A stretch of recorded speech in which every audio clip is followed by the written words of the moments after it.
तो चलिए आपको सीधा लिए चलते हैं सीएम निवास पर, जहां तृतीय श्रेणी शिक्षक भर्ती परीक्षा में महिलाओं को 50% का आरक्षण देने पर छात्राएं सीएम का आभार जताने के लिए, अभिनंदन करने के लिए पहुंची हैं।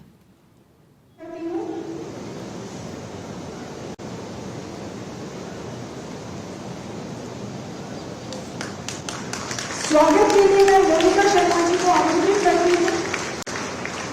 मोनिका शर्मा जी, आप डॉक्टर मंजू भारद्वाज दीदी का स्वागत के लिए आए और आदरणीय दीप्ति किरण महेश्वरी दीदी के स्वागत के लिए मैं रेखा शर्मा जी को आमंत्रित करती हूँ।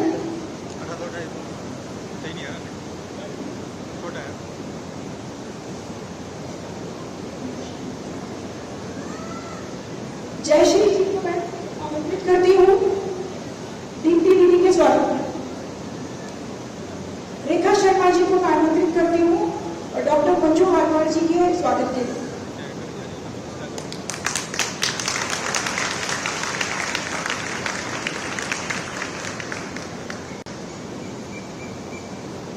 लक्ष्मीकांत भारद्वाज जी भाई साहब के स्वागत के लिए मैं स्वयं।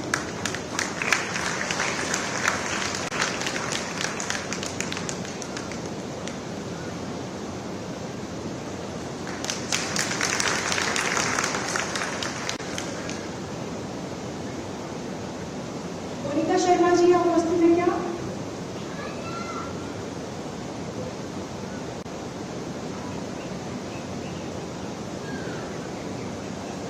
तो कार्यक्रम को आगे बढ़ाते हुए सर्वप्रथम मैं लक्ष्मीकांत भारद्वाज जी भाई साहब से आग्रह करेंगे कि आप आए और हमें मार्गदर्शन दें।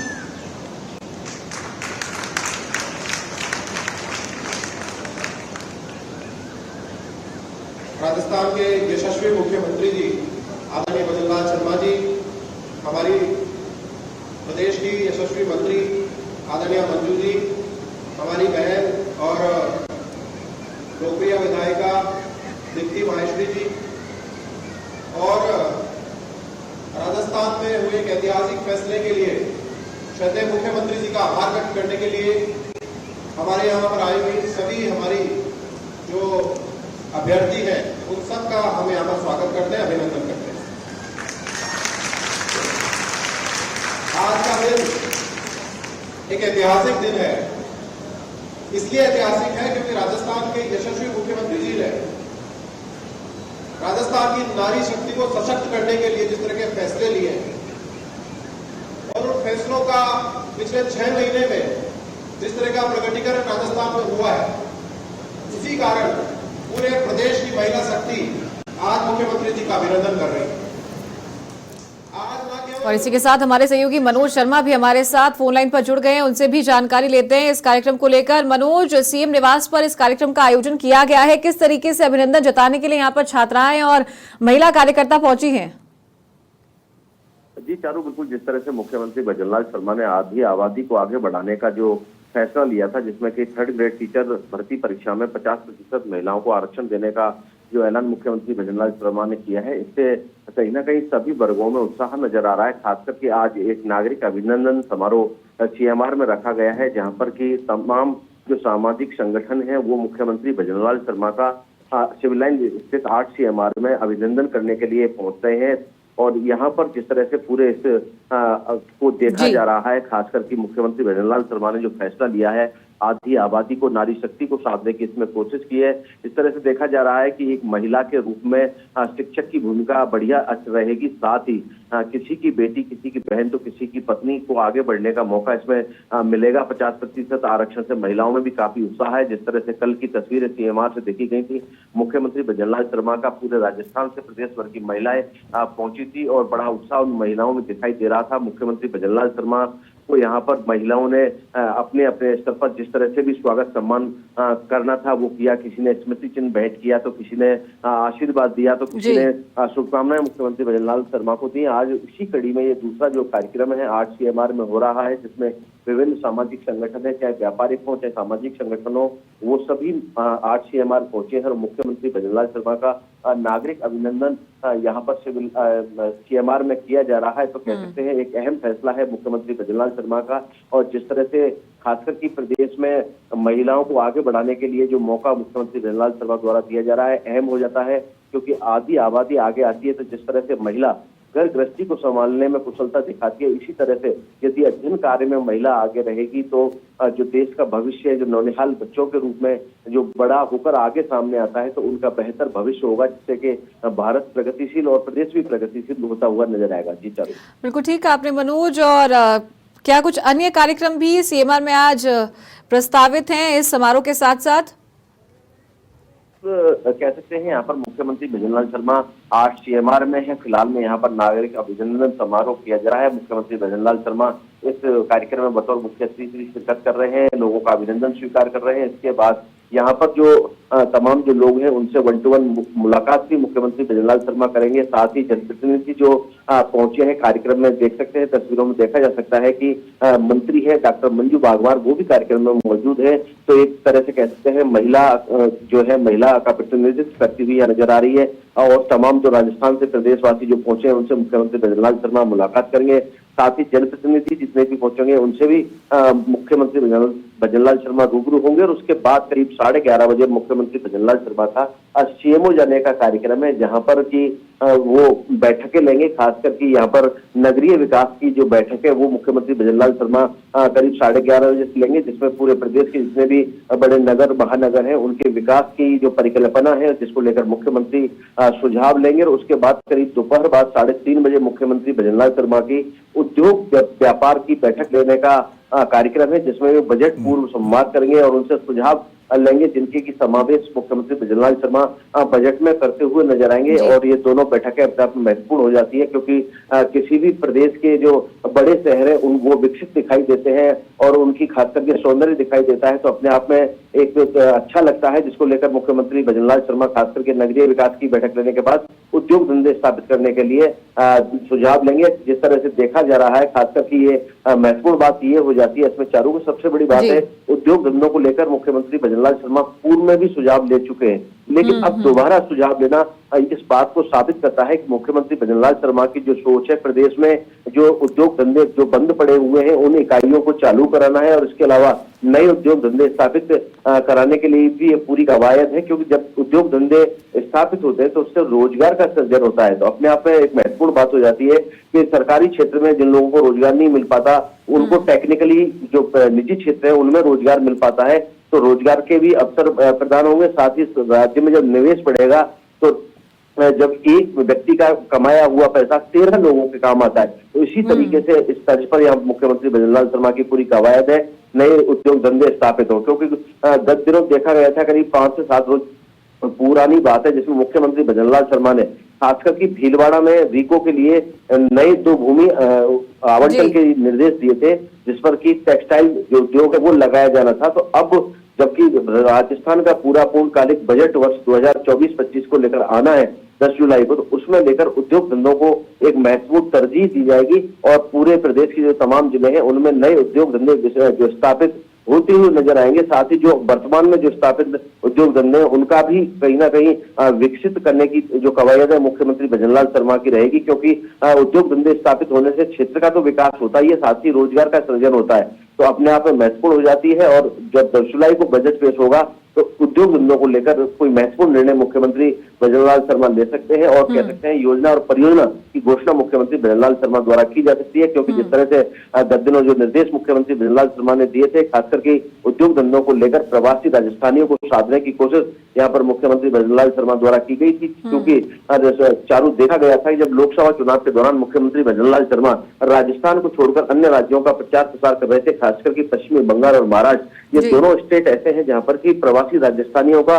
बड़े उद्योग धंधों बड़े उद्योगपतियों के रूप में एक तरह से नेतृत्व करते हुए वहां के लोगों का नजर आ रहे हैं। तो उस समय भी ये बात आई थी कि ये प्रवासी राजस्थान में भी निवेश करें, जिसको लेकर मुख्यमंत्री भजनलाल शर्मा काफी संवेदनशील है। गत दिनों निर्देश दिए थे खासकर के रिको को सिंगल विंडो सिस्टम अपडेट किया जाए, जिससे सिंगल विंडो सिस्टम अपडेट होने से उद्योगपतियों को जब उद्योग धंधे स्थापित करने होते हैं तो एक ही विंडो के माध्यम से जो तमाम जो सरकारी कार्रवाइयां हैं वो पूरी हो जाती है और उनको एनओसी मिल जाती है और उद्योग धंधे जल्दी स्थापित हो जाते हैं, जिसको लेकर मुख्यमंत्री भजनलाल शर्मा संवेदनशील है। हो सकता है आने वाले बजट में एक बड़ा प्रोजेक्ट राजस्थान में स्थापित होता हुआ दिखाई दे। जी बिल्कुल ठीक है आपने मनोज, बात व्यापार की हुई है, उद्योग की हुई है। बात करते हैं अभ्यर्थियों की, तो हाल ही में जो भी भाषण सीएम भजनलाल शर्मा के देखे गए हैं, अन्य नेताओं के देखे गए हैं, अभ्यर्थी जो है उनकी सबकी जो नजरें हैं वो भर्ती पे टिकी हुई है और इसको लेकर की बड़ा बयान दिया था सीएम भजनलाल शर्मा ने, अन्य नेताओं ने, कि आने वाले दिनों में जो बम्पर भर्तियां हैं वो देखी जाएगी और हर महीने जो भर्तियां हैं वो निकाली जाएंगी। चारू कह सकते हैं कल की ही बात है जिसमें मुख्यमंत्री भजनलाल शर्मा खासकर के शैक्षिक अधिवेशन में बतौर मुख्य अतिथि शिरकत कर रहे थे। तो वहां पर जितने भी शैक्षिक जो कर्मचारी हैं या कह सकते हैं प्रोफेसर हैं जो कि भारत के भविष्य की नींव रखते हैं, और उन्होंने मांग रखी गई थी कि अधिकतर कॉलेज में प्रिंसिपल नहीं है, साथ ही जो स्टाफ है खासकर की टीचिंग स्टाफ उसकी भी कमी है। इसके अलावा जो कॉलेज खोले गए हैं उनमें नॉन टीचिंग स्टाफ भी नहीं है, क्योंकि नॉन टीचिंग स्टाफ से भी जो कार्य का संचालन है यूनिवर्सिटी में या मेडिकल कॉलेजों में होता हुआ नजर आ रहा है। काफी बैकलॉग पड़ा हुआ है। ये मांग यहाँ पर रखी गई थी महासंघ के द्वारा, जिस पर मुख्यमंत्री भजनलाल शर्मा ने साफ तौर पर कहा था कि युवा कहीं भी चिंतित ना हो, राजस्थान सरकार रोजगार के लिए बिल्कुल यहाँ पर कह सकते हैं कि लगी हुई है। और यह जो बैकलॉग पड़ा हुआ है वर्षों का, जिस तरह से मुख्यमंत्री का कहना था कि हर महीने कोई ना कोई किसी न किसी विभाग में 2 से 5 कर्मचारी रिटायर्ड हो जाते हैं और लंबे वक्त तक उनका बैकलॉग नहीं भरा जाता, लेकिन अब ऐसा नहीं होगा। राजस्थान सरकार की कवायद है कि जिस महीने जिस डिपार्टमेंट में जितने भी लोग रिटायर्ड हो रहे हैं उनकी भर्ती उसी महीने निकाली जाए, जिससे कि जो युवा है उनको मौका मिले और भर्ती परीक्षा लगातार चलती रहे। यहाँ पर बैकलॉग नहीं रखा जाएगा। तो अपने आप में महत्वपूर्ण ये यहाँ पर फैसला मुख्यमंत्री भजनलाल शर्मा का है, जो युवाओं के लिए काफी काम आने वाला है। यदि जिस तरह से हर महीने सभी विभागों में जितने भी लोग रिटायर्ड हो रहे हैं उनकी भर्ती परीक्षा तुरंत निकाल दी जाए और 1 से 2 महीने में उस रिक्त पद को भरा जा सकता है, तो कह सकते हैं राजस्थान के जितने भी जो महत्वाकांक्षी योजनाएं चल रही है, न केवल उनको गति मिलेगी बल्कि युवाओं को भी रोजगार भी मिलेगा। तो अपने आप में महत्वपूर्ण फैसला ये मुख्यमंत्री भजनलाल शर्मा का है। चारू बिल्कुल सही कहा आपने मनोज। चलिए आप बने रहिएगा हमारे साथ और अपडेट लगातार देते रहिएगा पूरे कार्यक्रम को लेकर। तो ये थे हमारे सहयोगी मनोज शर्मा, फोन लाइन पर हमारे साथ जुड़े थे और पूरे समारोह को लेकर जानकारी दे रहे थे कि किस तरीके से आने वाले दिनों में बड़े फैसले भजनलाल सरकार ले सकती है, क्योंकि 10 जुलाई को बजट पेश होने जा रहा है और अब जिस तरीके से 50% महिलाओं को आरक्षण दिया गया है तो अब सबकी नजरें भर्ती परीक्षा पे टिकी हुई है और साथ ही जो युवा है उनकी नजरें भी इसी बात पर टिकी है कि उनके लिए क्या अहम फैसला राज्य सरकार आने वाले दिनों में ले सकती है। और जिस तरीके से सीएम भजनलाल शर्मा ने कल ही शैक्षिक संस्था के कार्यक्रम में वो शिरकत करने के लिए पहुंचे थे, तो वहां उन्होंने अपने भाषण के दौरान कहा था कि चिंता करने की जरूरत नहीं है प्रदेश के युवाओं को, आने वाले दिनों में और बल्कि आने वाले हर महीनों में जो भर्तियां हैं वो निकाली जाएगी और जो बेरोजगारी मुद्दा विपक्ष लगातार उठाता आया है और जो युवा हैं अगर वो उठा रहे हैं तो इससे निजात मिल सकेगी।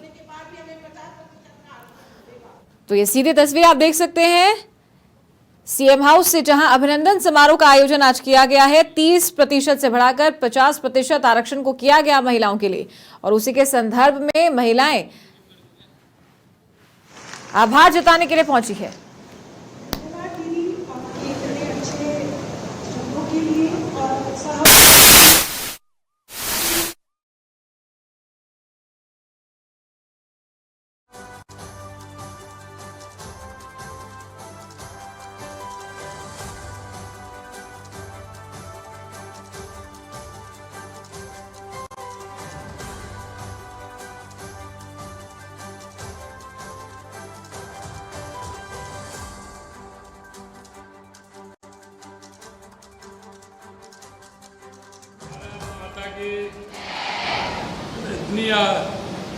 इतनी आवाज कम क्यों निकल रही?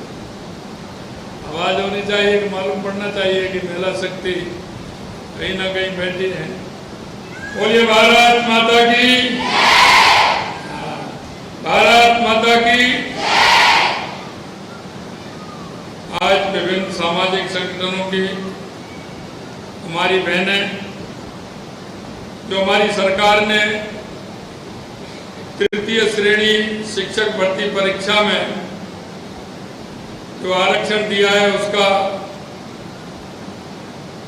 अभिनंदन और आभार कार्यक्रम में आने वाली हमारी सभी बहनें,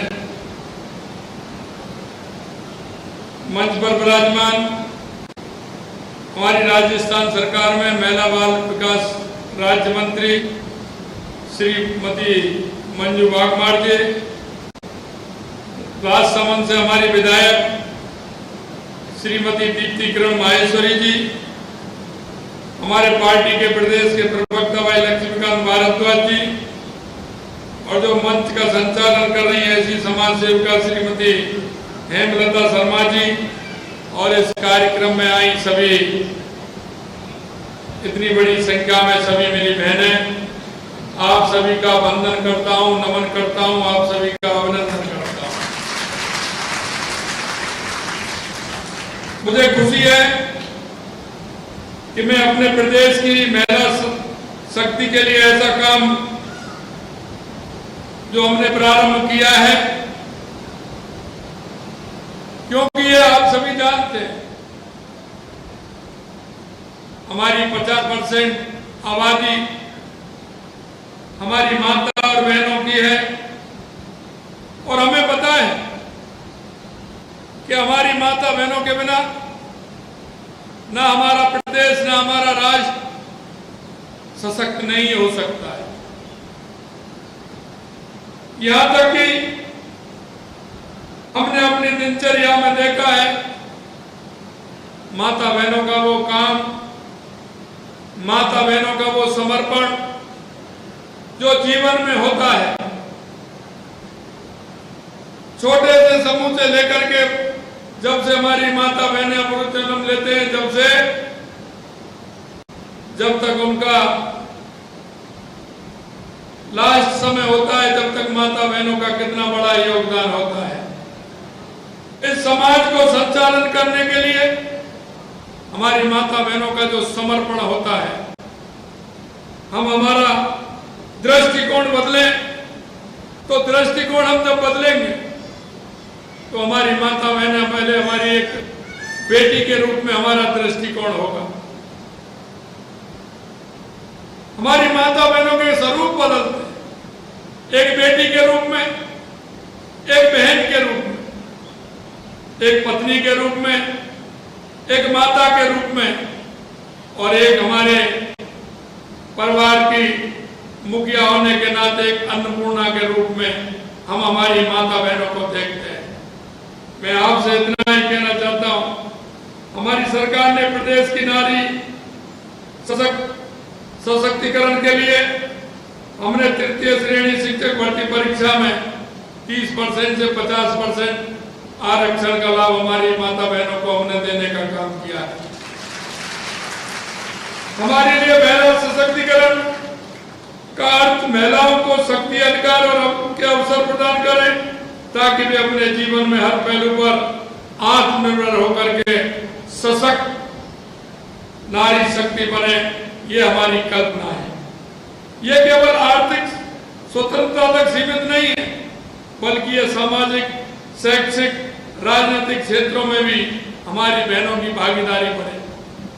देश को सशक्त करने में हमारी बहनें आगे आए। वैसे भी भारतीय संस्कृति में प्राचीन काल में से ही आप देख रहे हैं महिलाओं का आदर और सम्मान आप देख सकते हैं।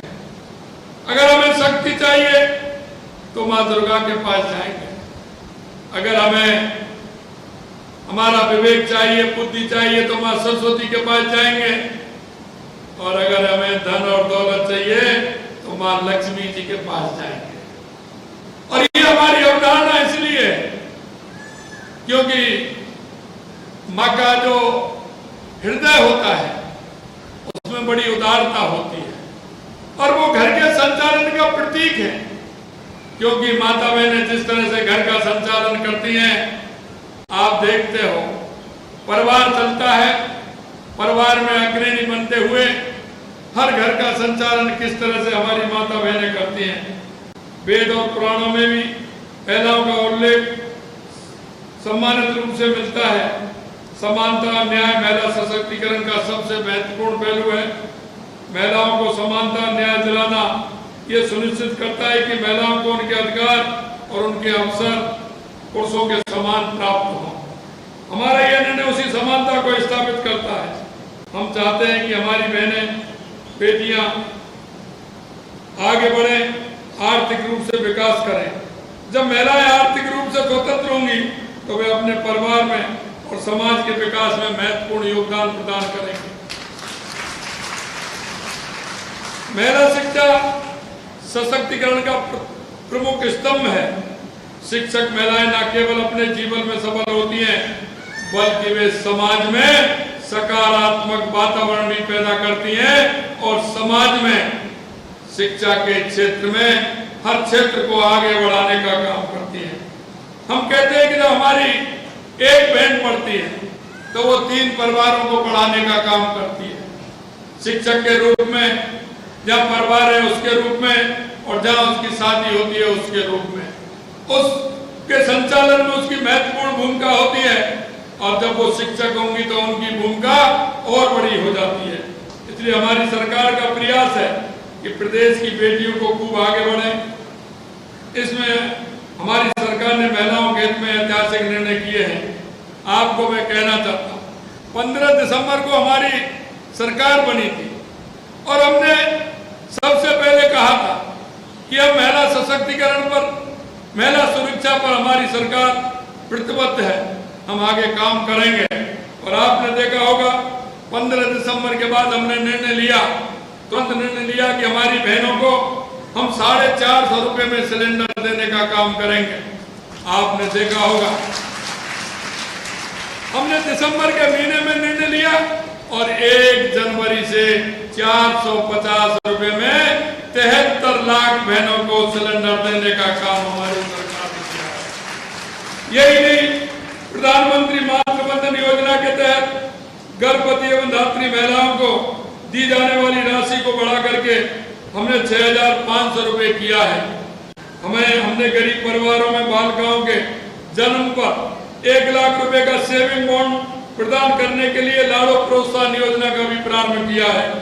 पंचायती राज, नगरीय निकाय, आंगनबाड़ी कार्यकर्ताओं को आपने देखा होगा जिस तरह से हमारी बहुत बड़ी संख्या में हमारी आंगनबाड़ी की बहनें हैं, आशा सहयोगिनी की बहनें हैं, उनको मान जो मिलता था वो कम मिलता था। हमें पता है वो जब काम करती है तो उनको कितनी परेशानियां आती हैं। हमारी सरकार ने आते ही 10% मानदेय बढ़ाने का काम हमारी आंगनबाड़ी और आशा सहयोगिनी को करने का काम किया है। यही नहीं, प्रदेश की महिलाओं को आत्मनिर्भर बनाने में, उन्हें अपने अधिकारों के प्रति जागरूक बनाने में, सरकारी कार्यक्रम योजनाओं को लाभ दिलाने में के लिए प्रदेश में 10,750 साथन कार्यकर्ता को भी हमने काम पर लगाया है। हमने इन साथनों का मानदेय अप्रैल 2024 से 5313 रुपए से बढ़ाकर 5844 रुपए करने का काम हमने 10,705 साथनों को भी हमने वेतन बढ़ाने का काम किया है। महिला सशक्तिकरण का एक ऐसा मार्ग है जो हमें एक समृद्ध, सशक्त और समानता पर आधारित समाज की ओर ले जाता है। ये केवल एक महिला के जीवन को नहीं बदलता बल्कि पूरे समाज और देश को विकास की गति लाने का काम करता है, देश को सदृढ़ बनाने का काम करता है। हमें मिलकर एक ऐसा समाज बनाना चाहिए जहां पर महिला का सम्मान, सुरक्षा, स्वतंत्रता मिले ताकि हमने पूरी क्षमता के साथ उपयोग कर सके। आपने देखा होगा जिस तरह से देश के यशस्वी प्रधानमंत्री नरेंद्र मोदी जी ने महिला सशक्तिकरण के लिए जितना काम किया है, और आप देख रहे हैं लखपति दीदी का जो उनका सपना है, लखपति दीदी के लिए उन्होंने इसी सबसे पहले घोषणा की है कि 3 करोड़ लखपति बहनों को बनाने का पूरे देश में उन्होंने लक्ष्य लिया है। यही नहीं, आपने देखा होगा महिलाओं के नाम जो प्रधानमंत्री आवास योजना है, पहले वो पुरुष के नाम होता था, वो मकान हमने महिलाओं के नाम करने का काम किया है। जितनी बड़ी संख्या में प्रधानमंत्री आवास योजना मिल रहे हैं सभी हमारी बहनों के लिए आवास का नाम उनके नाम ही होगा। ये हमारे यशस्वी प्रधानमंत्री नरेंद्र मोदी जी ने किया है। यही नहीं, मैं आपसे कहना चाहता हूं बहनों, आप ग्रामीण परिवेश से भी जुड़ी हैं, आप कस्बे में भी रहती है, शहर में भी रहते हैं।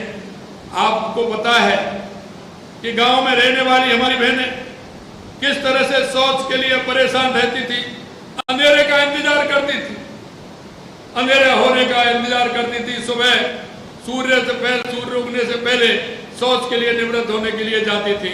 महिलाओं को शौचालय बना करके देश के यशस्वी प्रधानमंत्री नरेंद्र मोदी जी ने सबको सम्मानित करने का काम किया। यही नहीं, आपने देखा होगा जिस तरह से देश के यशस्वी प्रधानमंत्री नरेंद्र मोदी जी ने, अरे बैंक में कोई खाता खुलता था क्या हमारी माता बहनों का? कोई खाता खोलने का कोई नाम नहीं लेता था। लेकिन मैं धन्यवाद देना चाहता हूं देश के यशस्वी प्रधानमंत्री नरेंद्र मोदी जी को, क्योंकि महिला तो कभी बैंक की चौखट पर भी नहीं चढ़ती थी, बैंक में खाते की तो बात छोड़िए, लेकिन उन्होंने हर बैंक में बहनों का खाता खुलवा करके एक सशक्तिकरण का काम देश के यशस्वी प्रधानमंत्री ने किया। यही नहीं, आपने देखा होगा, क्योंकि हमारे आप देखते हैं, हम घर में रहते हैं, हम देखते हैं सबसे पहले हमारी माता बहनें अगर खाना भी बनाती हैं तो अन्नपूर्णा माता का भोग हमारे परिवारों में लगता है। सबसे पहले अगर हम रोटी बनाते हैं तो गाय माता के लिए बनाते हैं। सबसे पहले हम पूजा करते हैं तो अन्नपूर्णा माता की पूजा करते हैं। आपने देखा होगा देश के यशस्वी प्रधानमंत्री नरेंद्र मोदी जी जब लंदन गए हुए थे और जब वो संग्रहालय में गए तो उन्होंने देखा एक मूर्ति वहां रखी हुई है और उसमें लिखा हुआ था मूर्ति पर कि अन्नपूर्णा। उन्होंने कहा कि यहाँ अन्नपूर्णा माता की मूर्ति नहीं हो सकती। उन्होंने पता लगाया 150 साल पहले बनारस से वो मूर्ति चोरी हुई थी और वो वहां पहुंच गई थी और उन्होंने देखा कि अन्नपूर्णा की मूर्ति है, उसे ला करके पुनः बनारस में स्थापित करने का काम बाबा विश्वनाथ के यहाँ किया। क्योंकि हमारा युगों से हमारा देश इस नारी सम्मान के लिए जाना जाता है और हम कहते हैं कि नारी का वो भाव होता है, वो अपना पराया नहीं करती है। अगर कोई घर में 4 लोग आ जाते हैं, रात के अंधेरे में भी आ जाते हैं, रात को लेट अमेर भी आ जाते हैं, ये हमारी माता बहनों का ही है कि घर में आते हुए चाहे वो कितनी भी लेट आ जाए लेकिन बिना खाना खाए हुए उस व्यक्ति को सोने नहीं देती। ये मेरी माता बहनों का ही एक ऐसा सौहार्द तो है, ऐसा उनका प्रेम है, ऐसा उनका वात्सल्य है कि वो घर में आए हुए अतिथि का भी सम्मान हमारी माता बहनें करती है। और मैं ये कहना चाहता हूँ, यह निर्णय भी हमने इसलिए लिया कि हमें पता है कि हमारी माता बहनों का जो मातृभाव है वो कभी छुपता नहीं है। क्योंकि छोटे छोटे बच्चे 3rd ग्रेड में जो आते हैं, पहली क्लास से लेकर के 5वीं तक जो बच्चे आते हैं वो छोटे छोटे बच्चे आते हैं और हमारी माता बहनें घर में भी बच्चों को संभालती हैं तो वहां भी संभालने का पूरा काम करती हैं। वो उनमें संस्कार डालती हैं, वो आगे बढ़ने की प्रेरणा उनमें प्रेरित करने का काम हमारी माता बहनें करती हैं। मैं आपसे इतना ही कहना चाहता हूँ, कई बार मेरे को लगता है कि कई हमारे युवा साथी जिस तरह से मैं सोशल मीडिया और मीडिया पर देखता हूँ वो जिस तरह का कमेंट करते हैं, मैंने उनसे भी कहा है और आज भी मैं कहना चाहता हूँ कि आपकी राजस्थान की सरकार, हमारी सरकार ने जो आपसे वायदा किया है, हम बहनों को भी आगे करेंगे और उन युवाओं को भी हम मौका देंगे, पूरी तरह से मौका देंगे, उनको भी मौका देने में कोई कसर नहीं छोड़ेंगे। आने वाले समय में कल भी मैंने कहा था, हमारी जितनी वैकेंसी है उनको भी करेंगे। हम आगे जो उद्योग लाएंगे उनमें भी युवाओं की भागीदारी रहेगी। हम हमारे राजस्थान को एक विकसित राजस्थान बनाने का काम करेंगे, एक सशक्त राजस्थान बनाने का काम करेंगे। और अब जो हमारा राजस्थान विकसित राजस्थान बनेगा तो हमारा देश भी विकसित देश बनेगा। जो माननीय हमारे देश के यशस्वी प्रधानमंत्री नरेंद्र मोदी जी का सपना है कि 2047 तक विकसित भारत बनाने का जो सपना है उस सपने को पूरा करेंगे और हमारा राजस्थान विकसित होगा तो हमारा भारत भी विकसित होगा। आप सभी इस मौके पर जो धन्यवाद देने के लिए हमारी बहनें जो आई हैं, मैं दिल की गहराइयों से आप सभी बहनों का बहुत बहुत बहुत बहुत धन्यवाद ज्ञापित करता हूँ। हृदय से आपका स्वागत करता हूँ, आप सभी का अभिनंदन करता हूँ। आपका सहयोग इसी तरह से मिले तो निश्चित रूप से हम काम करेंगे। हमने वादा किया था कि हमारी सरकार आएगी, तो आपने देखा होगा महिला टास्क फोर्स का भी हमने गठन किया है। हर जिले में महिला टास्क फोर्स भी होगी और उस टास्क फोर्स हमारी पूरी तरह से काम करेगी। महिला सुरक्षा की भी जिम्मेदारी हमारी है और आगे चल करके हम महिला सशक्तिकरण के लिए और भी कई काम करने वाले हैं। बस आपका सहयोग मिलता रहे, इस आशा और विश्वास के साथ आप सभी इतनी बड़ी संख्या में हमारी माता बहनें आई हैं।